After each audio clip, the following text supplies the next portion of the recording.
তোমরা কোন গেরামে ঘর, তোমার কোথায় ঠিকানা?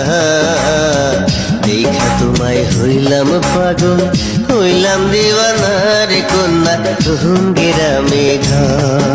আমি মাস্টরের মাইয়া, আমার নাম হইল বিলকিস। কলেজেতে পড়ি আমি, বয়স 19-20, আমি মাস্টরের মাইয়া। প্রথম দেখায় সখী তুমি কাইরা নিলাম, আমি